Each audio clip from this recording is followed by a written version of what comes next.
you. Thank you very much. Thank you very much. Thank you. Thank you. Thank you very much. Thank you. I knew I should have shown up for the walkthrough. Lieutenant Governor Smith, Mr. Speaker, majority and minority.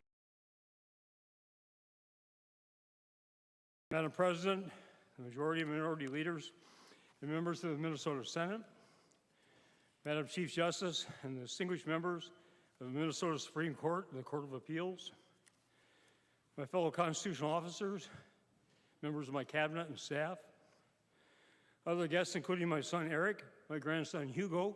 Stand up, please, Hugo. Sir, may I see you? Say hi.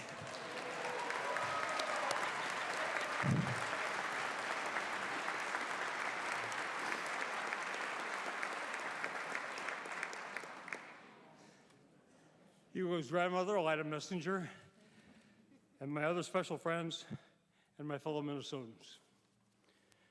Last year I gave this address from the University of Minnesota because our state capitol was undergoing its major renovation. I said then I look forward to speaking this year in our new capitol, and here we are. It's a superb restoration and will serve Minnesota well now and for generations to come. So I want to again pay tribute to the legislators and other state officials who for the past 3 years endured serious work disruptions in order to benefit their fellow Minnesotans for the next century. I want to thank the contractors and subcontractors and their thousands of workers who contributed their skills to this masterpiece. And I want to thank all of you, the people of Minnesota, who supported this endeavor and can now enjoy its priceless result. I invite all Minnesotans to visit your state capitol this year and revel in its restored beauty. You'll see a brightness and a creativity and a clarity which is not shown for decades. If you have them, please bring your children and grandchildren and share with them your pride in Minnesota. I am very proud of our state. I was born in Minneapolis 70 years ago this Thursday. I grew up here and have lived here.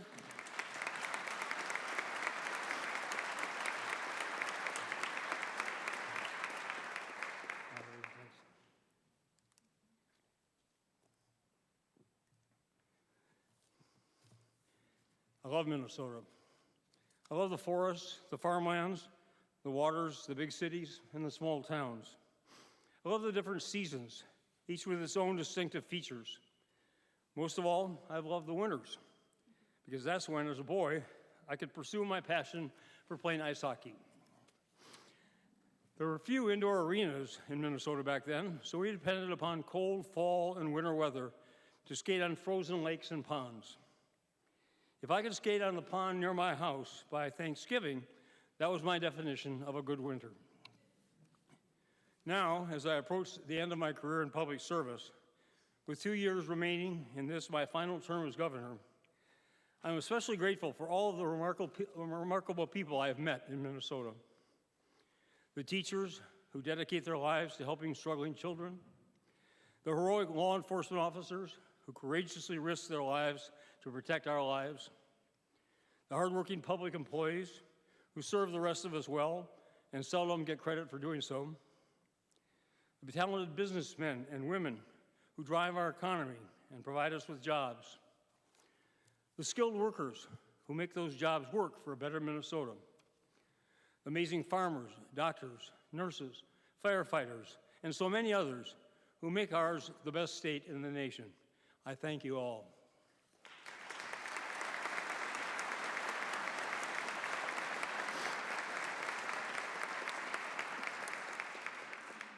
In 2010, I campaigned for governor on the promise of a better Minnesota.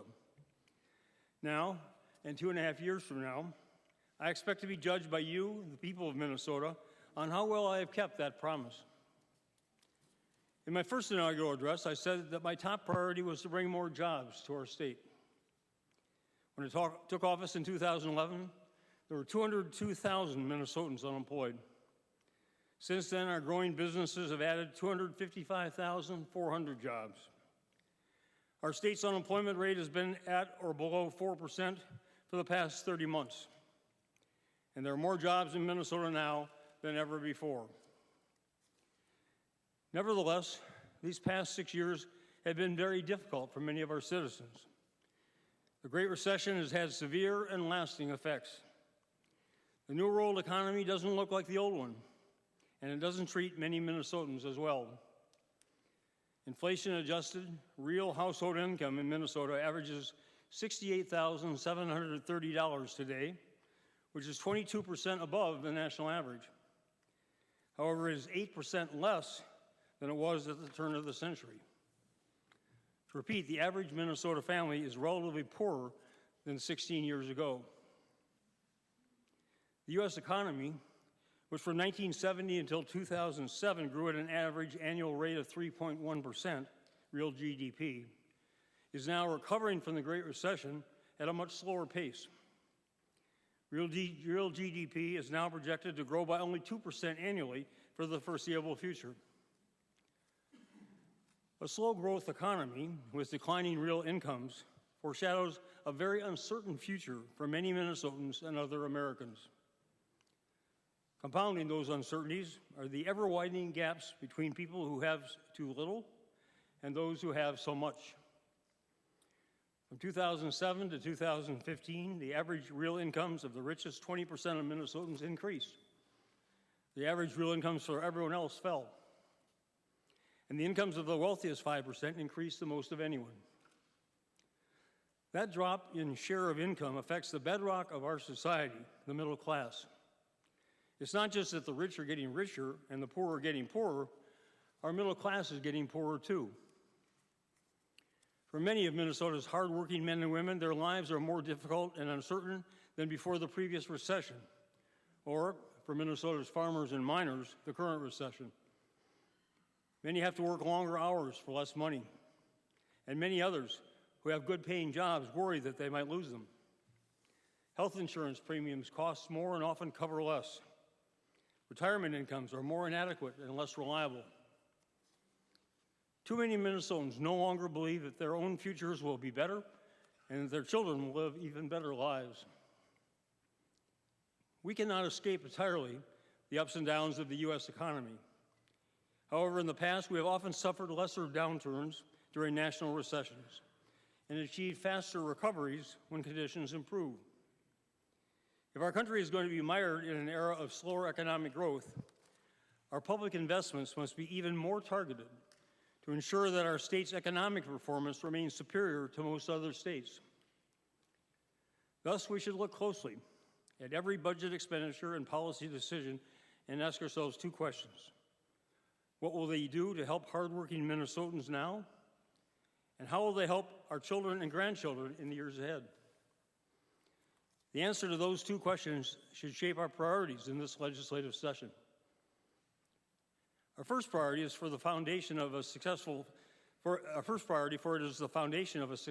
future must be to ensure our state governments continue fiscal integrity and budget security, which I promised to restore when I became governor back in 2011. Back then, state government faced a projected $6 billion deficit in the next biennium, with still more deficits predicted thereafter. In my first inaugural address, I promised that I would, quote, clean up the state's financial mess. I've kept my word. We've turned that first $6 billion projected deficit into $1.4 billion projected surpluses for each of the next two bienniums.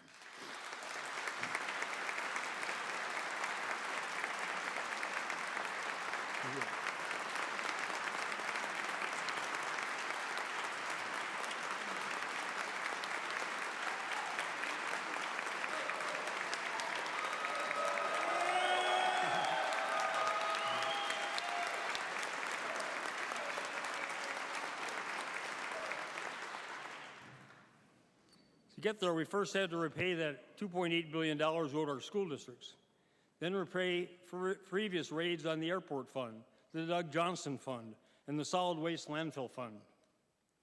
We eliminated other shifts and gimmicks. And we set aside parts of our most recent surpluses to establish a $2 billion budgeted reserve fund that will help protect our state's finances from future economic downturns. As one result, the Fitch Rating Agency recently increased our bond rating to AAA. The budget I will propose tomorrow will continue our state's fiscal prudence, with surpluses at the end of both the fiscal 18-19 biennium and the following fiscal year 2021 biennium. I am determined that when I leave office in 2 years, Minnesota's finances will be in sound condition and ready to support an even brighter future. But our fiscal stability will be imperiled if, as some suggest, we, quote, give it all back in tax cuts. A feast of tax giveaways to a handful of wealthy individuals, corporations, and special interests is not Minnesota's path to continued economic growth. It might surprise some Minnesotans to learn that our state's personal income tax rates have remained exactly the same for the past 16 years, except when a fourth tier, which affects only the wealthiest 2%, was added in 2013. If anyone among the other 98% of Minnesotans is paying higher state income taxes, it is because your income has increased, not because the state has raised your taxes. Similarly, no one has raised the state sales tax since 2008, except on tobacco. Nevertheless, some politicians will still try to lead Minnesotans into believing that I've raised their taxes. They also claim that more tax cuts are the keys to our future economic growth. In 1999 and again in 2000, Minnesota's elected leaders tried just that. Governor Ventura and legislators twice lowered the state's personal income tax rates to where they remain today. Yet cutting Minnesota's income taxes did not noticeably boost the state's economy, either before the Great Recession or during it. In fact, our state's personal income and job losses were worse than the nation's. What those lower tax rates did do, however, was to drive the state budget into severe and lasting deficits, which required difficult measures and almost a decade to resolve. No, low taxes have never been Minnesota's path to prosperity. Instead, it is the public investments that we have made with those tax revenues, especially in the educations of our citizens and the quality of our transportation and other infrastructure, that have been and will continue to be the keys to our citizens' better standards of living.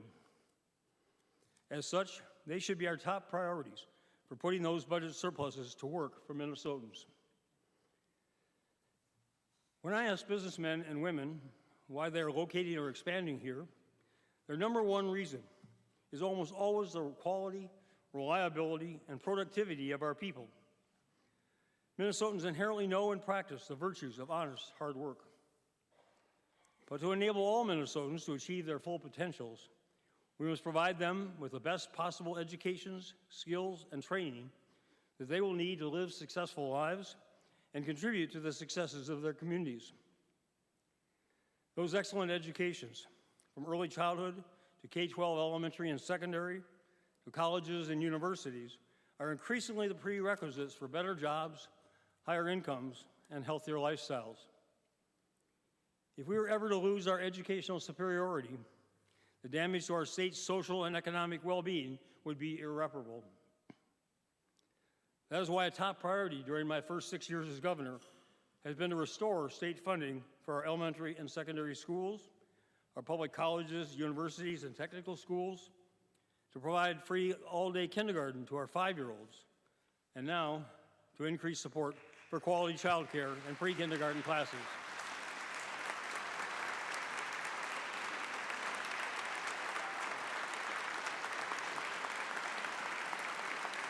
Thank you.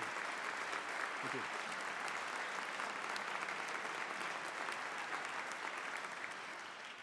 Now, if you're against free all-day kindergarten, don't stand up.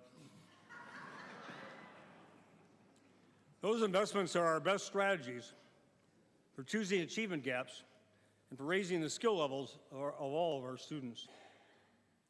Earlier this month, the well-respected national education publication, Education Week, graded the 50 states' public school systems in 3 areas: K-12 achievement, school finance, and early childhood education effectiveness. Minnesota ranked 11th best state overall. We were 6th best for K-12 achievement, 3rd best with an A rating for our early childhood initiatives, but only 21st in per pupil education funding with a grade of D. From 2003 to 2012, real estate aid for public school operations was cut by $1,741 per pupil, or 16.2%. Total school district operating revenue fell by 7.8%, as property tax increases were not sufficient to replace the loss of state aid. Working together, we have increased real estate aid by $968 per pupil from 2012 to 2017. But in real dollars, it will still be 7.2% less than it was in 2003. It has fallen upon Minnesota's property tax payers to try to make up the difference. When I took office in 2011, I promised to increase Minnesota's investments in E-12 education every year I was governor, with no excuses, no exceptions. With your support, we have kept that promise, and I'm not going to abandon it now.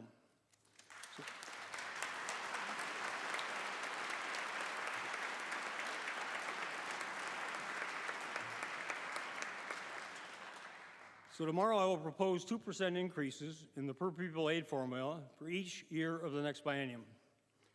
They are expensive, costing $371 million. Some people will say we can't afford to make those investments. I say we can't afford not to. Frankly, I wish we could afford to do more. The demands on our public schools from our ever more diverse populations continue to grow.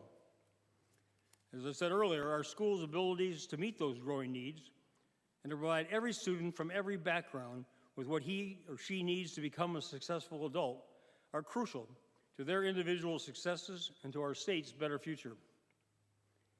Already, growing businesses throughout Minnesota are experiencing shortages of people to fulfill their available jobs, especially in more highly skilled areas, making our continued investments in education and workforce training even more important. A recent Minnesota Public Radio story highlighted one business's predicament, which has become common all over our state. Mike Rowley founded and runs GoRoute, a 3-year-old technology company in Rochester. Mike couldn't be with us tonight, but Lauren Scott, the company's senior director, has joined us. Lauren, thank you for being here.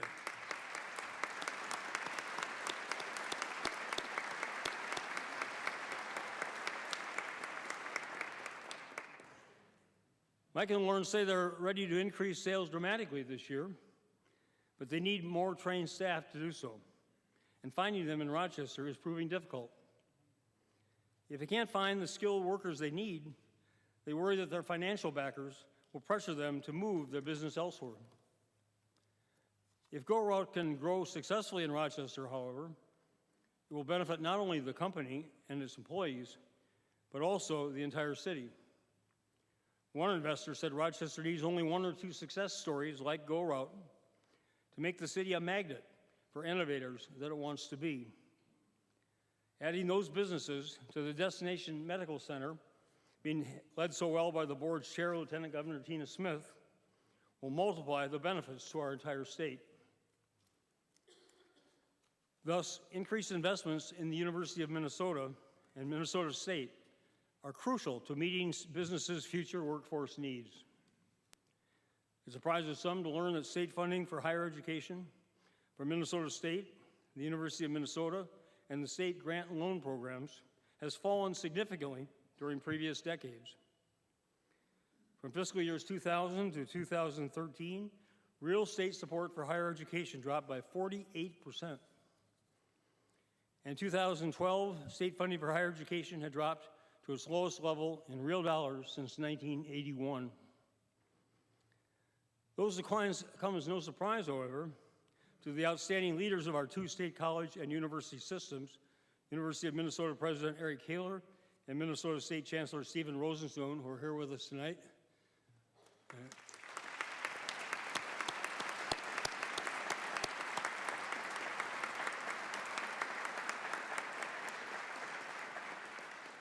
I salute you both for your strong leadership during difficult times.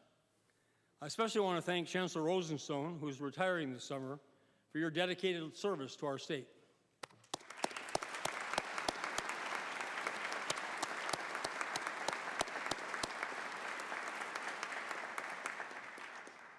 I'm glad to report that from fiscal years 13 to 15, state funding for higher education increased by 20%. However, it only began to make up for the support lost previously. Those reductions caused student tuitions to increase severely at our state colleges and universities. In real dollars, tuitions more than doubled across all state public post-secondary sectors from fiscal year 2000 to fiscal year 2012. In nominal dollars, average tuitions more than tripled. It's wrong that so many of our students are graduating with degrees in one hand and with mountains of student loan debt on their backs. It jeopardizes their futures and our state's future. We can and we must do better, and my budget tomorrow will propose that we do so.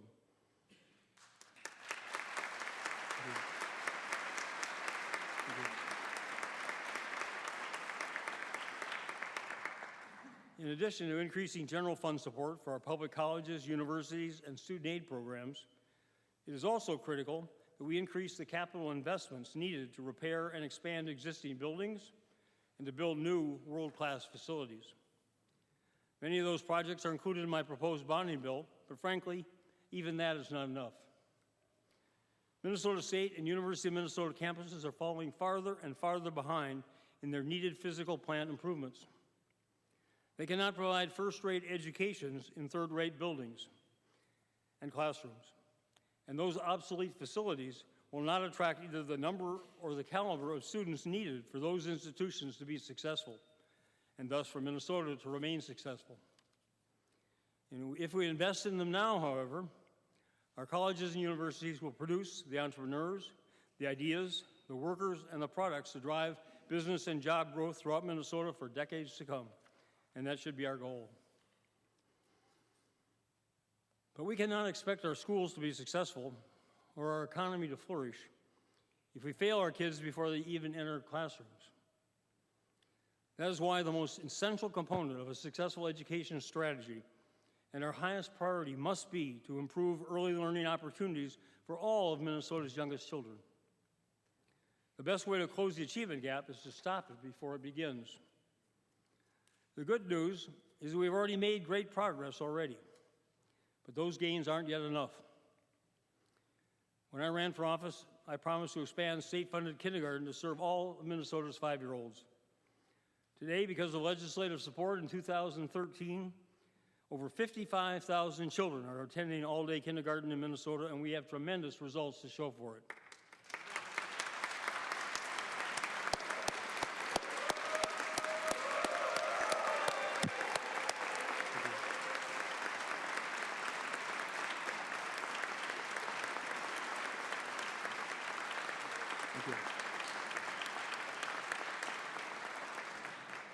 But the research says that to be most effective, we need to start even earlier to improve young children's lives.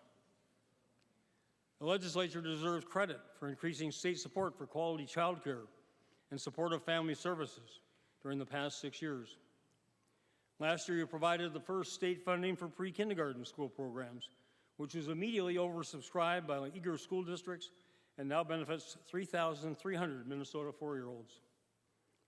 Combined with 26,700 early learning scholarships, more Minnesota children are getting the better starts they need for today, for their better tomorrows. However, too many of our children are still being left behind because we haven't done enough to ensure that all of them have excellent early learning opportunities. Take, for instance, the Marshall Public School District. Led by Superintendent Scott Munson, who is here with us tonight. Scott, thank you for coming.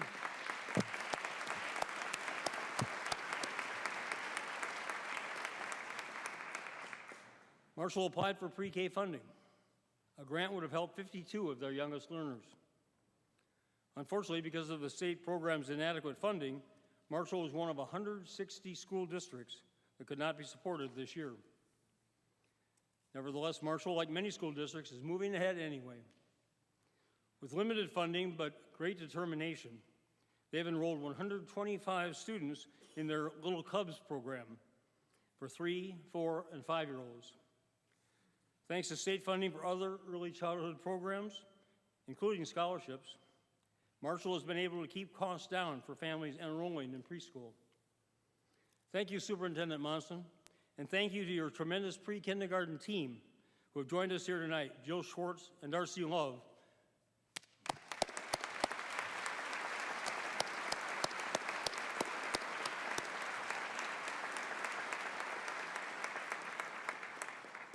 Your work makes an enormous difference in the lives and educations of your students.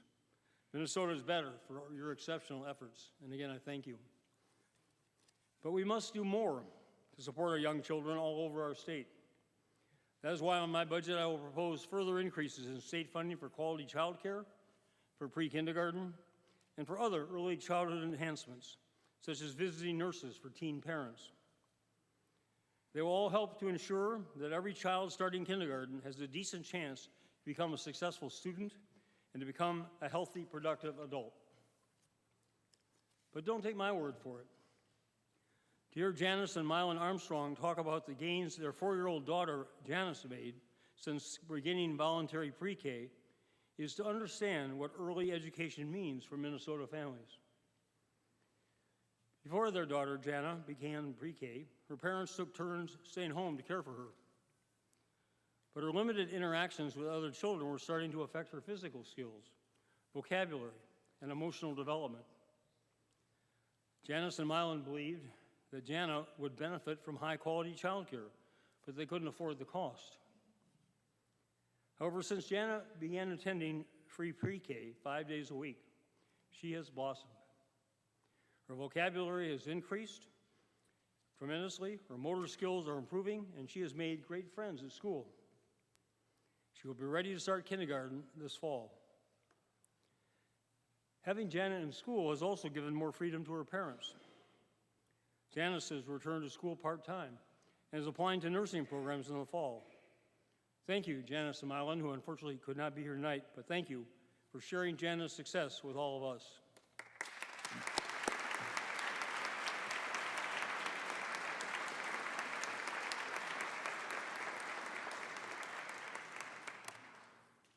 The Armstrong story illustrates what voluntary pre-K can do to help young children and their families throughout our state. Why wouldn't we want to provide those better opportunities for everyone?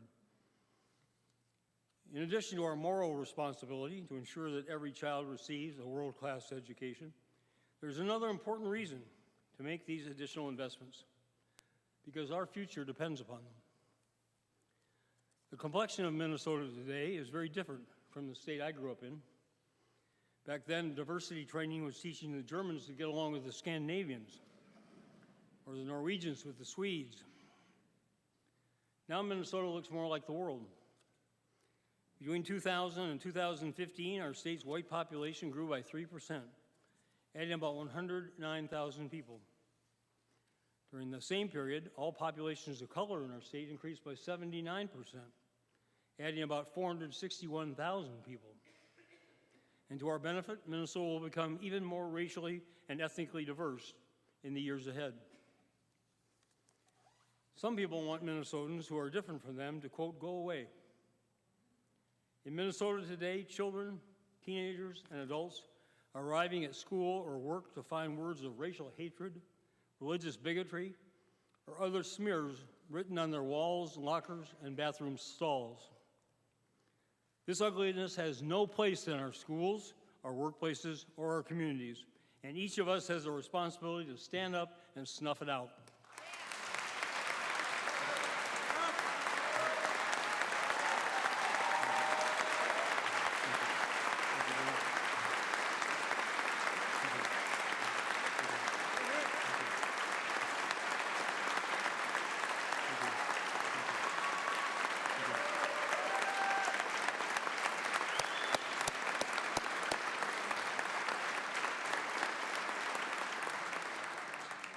Thank you.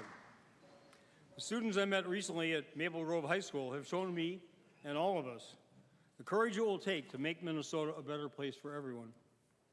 When racist words were scrawled on the bathroom walls in their high school, some students organized a walkout and have since continued their efforts to create a safer, more tolerant school for all their fellow students. As a speaker at last week's Martin Luther King Jr.'s celebration, Maple Grove student Morgan Ames said, quote, "We cannot be complacent. We cannot wish away our problems. We must be bold, steadfast, and have the courage of conviction to peacefully confront racism against any and everyone, irrespective of race, caste, and religion." Morgan is here with us tonight. She's joined by her friends Chance Laurie and Moses Kambe.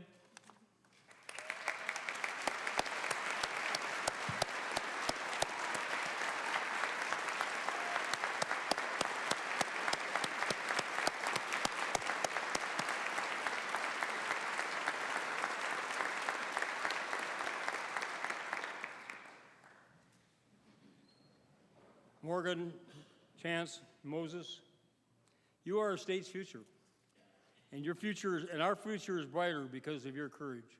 Again, I thank you. Last year during this address, I said that Minnesota state government needed to lead by example and increase the diversity in state employment to 20% when I leave office to more fully reflect the diversity among our citizens. In 2011, 8% of state employees were women and men of color. Today it is 11%. Similarly, I've committed state government to increasing the percentage of employees with disabilities to 7% by August 2018. Now we're at 6.2%, and I'm confident we will reach or even surpass that important goal. These efforts have provided employment opportunities for more Minnesotans of all backgrounds and abilities. They've helped to create a more inclusive and representative state government. There's more we need to do, but we are working hard at it. Thank you.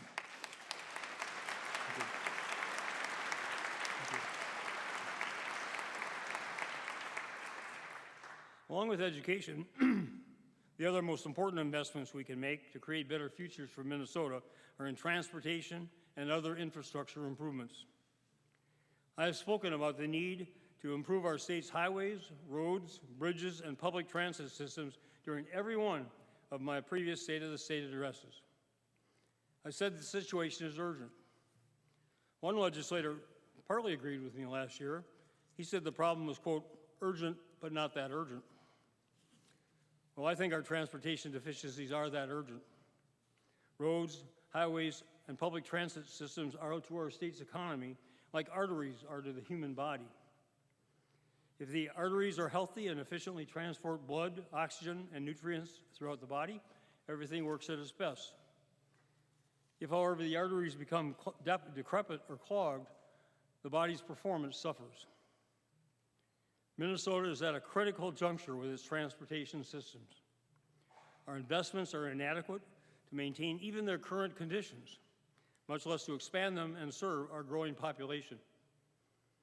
Further deterioration will severely constrict our future economic growth and our social vitality. Legislators from both parties have repeatedly said that they agree that we must fix our aging infrastructure. In press conferences, speeches, and campaign literature, they have made those promises. Unfortunately, those works have not been transformed into actions, despite the mighty efforts of the Senate DFLers last year. MnDOT has documented a $6 billion gap over the next decade between expected revenues and what we will need to maintain our existing highways, roads, and bridges, as well as to make much-needed improvements and expansions. Every year we delay in filling that gap, everything deteriorates further and becomes even more expensive to remedy. My transportation funding proposal would not only generate that $6 billion of additional revenues for state highway projects, it would also provide counties, cities, and townships with an additional $2.8 billion over the next decade for their road and bridge improvements. Now, I'm willing to cooperate with legislators to find a solution that most of us can accept, but it has to be a real solution. We must provide enough additional resources dedicated to transportation to make the improvements urgently needed over the next decade. If we do, Minnesotans will gain the benefits of better highways, roads, and bridges, fewer potholes, shorter commute times to work and school, and a more competitive Minnesota economy. So I challenge all of us here tonight to find and agree upon such a solution. Anything less will shortchange our citizens and our state's future.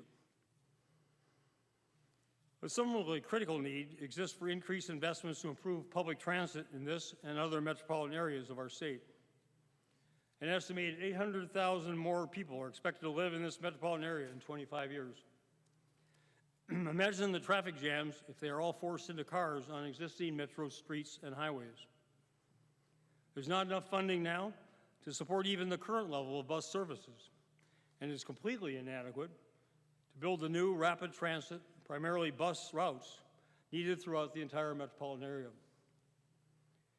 Doing these projects is costly. However, it would be far more costly not to do them. This region's public transit network already lags behind most other major metropolitan areas in its capacity and its efficiency. We fall farther behind at our peril. In addition to providing travel options for people who cannot afford to own cars, studies show that talented millennials prefer to use public transit, and that its availability is a key consideration in their deciding where they want to live. And finally, every commuter who rides a bus or a light rail train to and from work is one less car on our already crowded highways.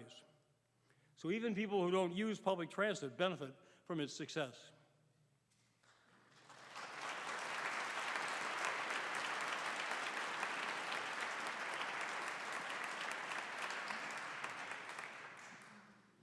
There are other major infrastructure improvements which are essential for our state's future economic growth.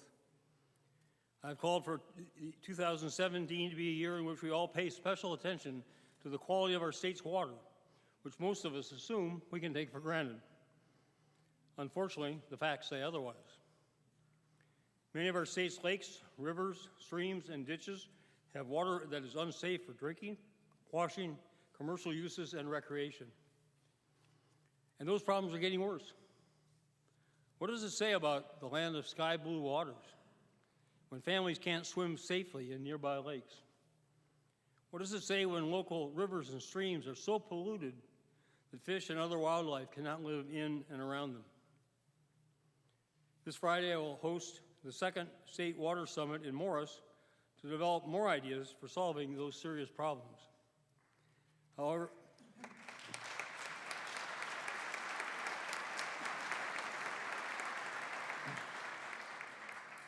I've already proposed important clean water initiatives. 2 years ago, the legislature passed my buffer proposal to better protect public waters from polluting runoffs. My tax bill includes important funding to help local counties and watershed districts implement the law, and also tax relief for farmers who convert land to protect Minnesota waters. My bonding bill contains new funding to help smaller communities in greater Minnesota better afford the water treatment systems they need to make their water safe for their citizens to drink and use. These improvements are not only essential for our citizens' health, but they are also needed to assure our state's future economic growth, particularly in greater Minnesota. Take, for example, the city of Detroit Lakes, which I visited during my travels across Minnesota last summer. In a crowded City Hall chamber, civic leaders told me about their need for a new water treatment plant.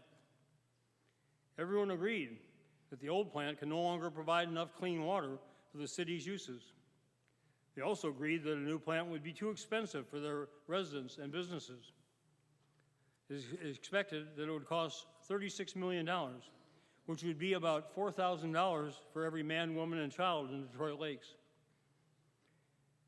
However, not making the upgrade has serious negative consequences. Randy Peterson, the owner of Maltworks in North Dakota, was recently looking to locate his business to Detroit Lakes. Maltworks depends upon a reliable, affordable source of water, but the high cost of water treatment in Detroit Lakes made that move almost impossible. Fortunately, after much persuasion from city officials, Randy moved Maltworks to Detroit Lakes, and he now wants to move his home there as well to take full advantage of Minnesota's better quality of life and talented workforce. Thank you, Randy, for your faith in Minnesota here tonight. Thank you.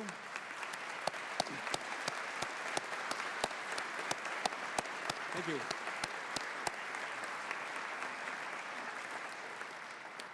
And welcome to Minnesota. But that success story was almost lost because the aging infrastructure in greater Minnesota is struggling to meet the needs of 21st century businesses. My bonding bill proposes to invest $167 million in clean water improvements throughout greater Minnesota. I ask the legislature to support this effort because many smaller communities cannot afford the cost by themselves. One area where the former president, the Congress, and I have fallen short is to provide all Minnesotans with more affordable health care. The Affordable Care Act has had some very important successes. During the last 3 years, over 250,000 Minnesotans have gained health care coverage. Nearly 96% now have health insurance, making us one of the most successful states in the nation. There are important features of the Affordable Care Act which must be preserved. They include requiring health insurers to offer coverage to people with pre-existing medical conditions.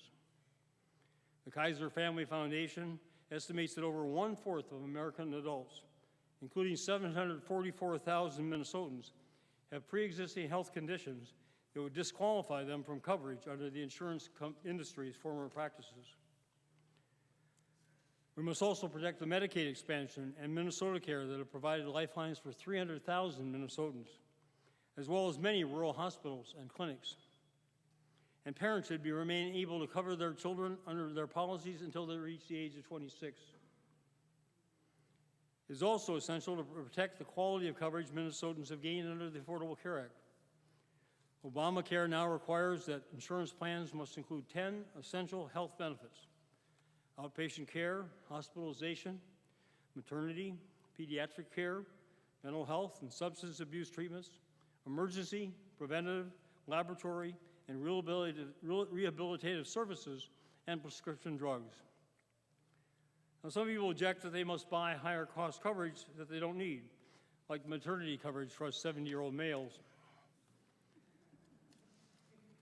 However, those minimum requirements assure all Minnesotans of more complete health coverage from the health insurance products. Previously, over 1/2 of the personal bankruptcies in this country were caused by people's uninsured health care costs. Most often, the people involved had health insurance, but they found out too late, after an illness or injury had afflicted them or a family member, that the treatments their doctors prescribed were not covered by their insurance. Those are some of the successes of the Affordable Care Act. Another is the dramatic improvement of MNsure, as evidenced by its performance during the current open enrollment period. More than 106,000 Minnesotans have enrolled in MNsure coverage for 2017. Over 60% of them will receive federal tax credits, which will lower their health insurance costs by an estimated $350 million this year. Wait times for MNsure's telephone assistance have averaged 2.5 minutes during this busy open enrollment period. MNsure has more work to do, but it's significantly improved.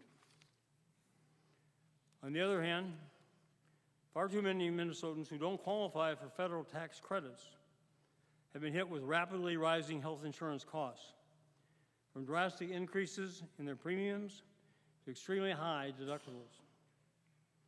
Too many others have discovered that, contrary to the promise of the Affordable Care Act, they cannot keep their current doctors under any available new plan.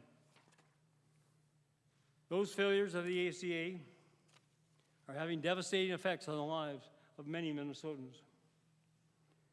Last week I heard from Sherry Sexton about the huge premium increases that she and her husband Vince are facing this year. Sherry and Vince run the Irish Ridge Dairy in Millville, which has been in their family since 1859. They've always purchased their own health insurance.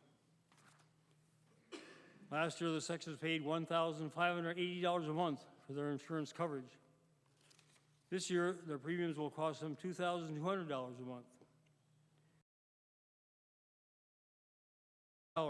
For a policy with a $13,000 deductible.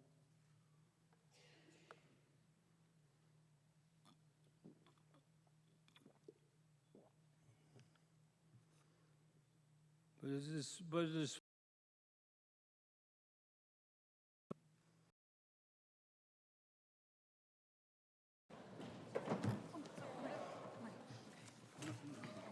Get him to the ground. Get him to the ground, please.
Senator Gazelle. Thank you, Mr. President. I move that the joint convention do now adjourn. Senator Gazelka moves that the joint convention do now adjourn. All those in favor say aye. Aye. Those opposed, no. The motion prevails, and I declare the joint convention adjourned.